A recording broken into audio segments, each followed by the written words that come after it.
Then I have to speed on.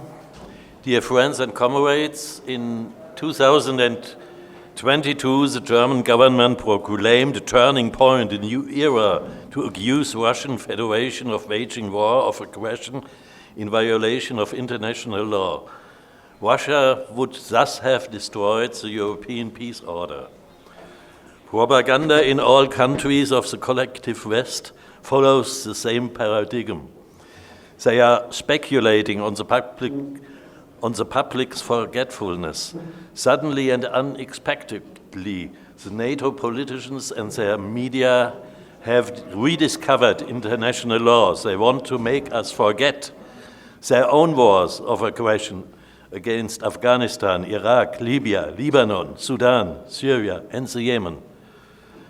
In particular, they want to make us forget that it was they who destroyed the European peace order in 1999.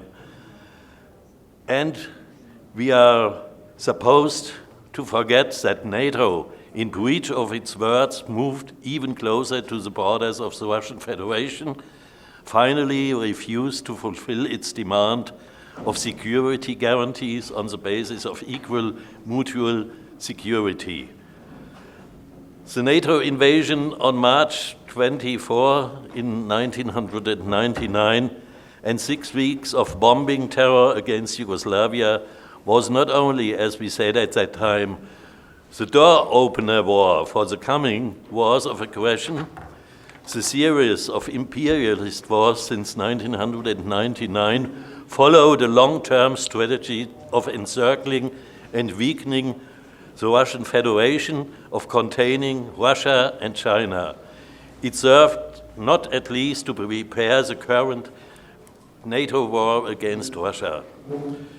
Geostrategic planning games dating back of the time before the First World War and spun right up to Hitler were based on the premise whoever has Ukraine can force Russia, and Russia cannot be a European power without Ukraine.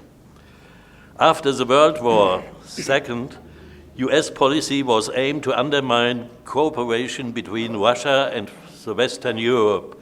In Ukraine, NATO has acted on the basis since the early years of the 2000s.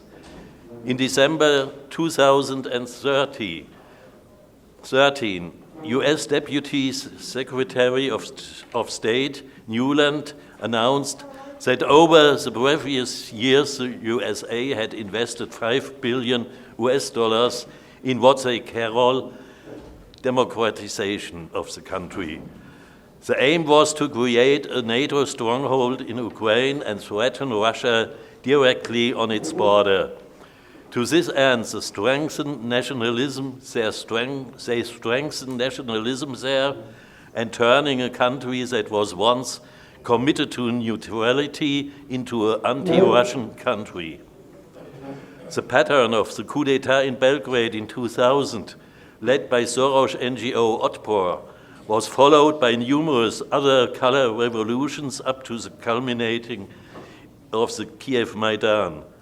In April 2014, the German government announced that Ukraine has taken part in almost all NATO operations to date and is closely involved in its exercise program. In this April 2014, the putschists launched an anti-terrorist operation against the population in Donbass who didn't want to live under the new Nazi rule and were defending the constitutional order. By the beginning of 2022, more than 14,000 people had fallen as a result of this war. If the term turning point is to have a serious meaning, it is after 30 years of progressive geographical encirclement, economic policy containment, and military provocations, including the 8-year slaughter of ethnic Russian population in the Donetsk basin, The Russian Federation has taken up the military response to NATO, said Sebastian Barlow, chairman of the German Freethinkers. And he continued, "We know that this turning point is historical, a necessity. The imperialist robbers whose domination of the world is based on centuries of plundering humanity must give way to a new world order based on the sovereign equality of all people."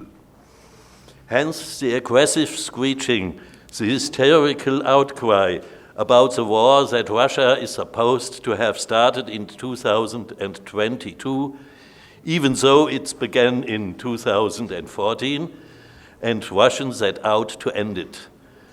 The media in the collective West are acting as if brought into line as the fourth branch of armed forces, just as we know it from the time of NATO aggression against Yugoslavia in 1999, just as the writer Peter Handke was accused of being propagandist of the Milosevic regime back then.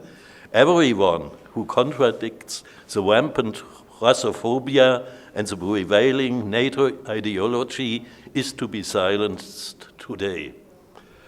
The USA, NATO, and the EU, they pride themselves on being a bastion of freedom and democracy. Strangely enough, they also claim that these values are being defended by the Nazi regime in Ukraine.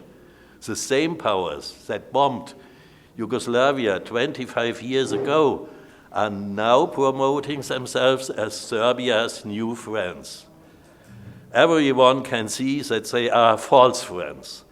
After the NATO aggression against Yugoslavia, the installation of Camp Bondsteel in Kosovo, and NATO membership from Montenegro to Macedonia are further building blocks on this aggressive course against Russia. As a precondition of EU membership, Serbia must relinquish its historical province Kosovo-Metohija, which was segregated by NATO. Next, Serbia is asked to choose between the West and Russia. The blackmail continues as Serbia is also to adapt its relations with China to the hostile course of the West. Your own experience teaches that peace in the Balkans prevailed in the years of non-alignment. Membership of the European Union also means joining the military bloc of the West. At the beginning of 2023, NATO and EU signed a further declaration on an even closer strategic partnership against common security threats. According to the Lisbon Treaty of 2009, all member states are obliged to constantly increase their armaments. As in Article 5 of the NATO Treaty, there is Article 42 in the EU Treaty which contains an analogous obligation to provide assistance in the event of an armed attack on the territory of a member state. The EU budget includes an item with a misleading name, European Peace Facility. It is used to purchase lethal weapons, which have so far been delivered to Ukraine in 7 tranches for €3,600 million. In the EU, Serbia would not only be forced to cut its traditional ties of friendship with its Russian brothers and to impose sanctions against Russia, but also to use Serbian taxpayers' money to allow Ukrainian Nazis to murder Russians. Like NATO, the EU stands for war and for the end of national independence and sovereignty. In a nutshell, the question is, Who wants to lie in bed with a murderer? Do we want to descend alongside the USA and the collective West, or do we want to stand alongside the emerging powers in a multipolar, polycentric world order?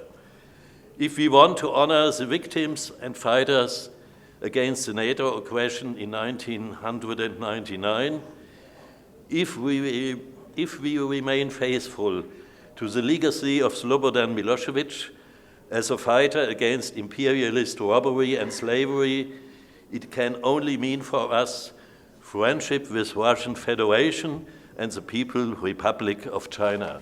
Thanks.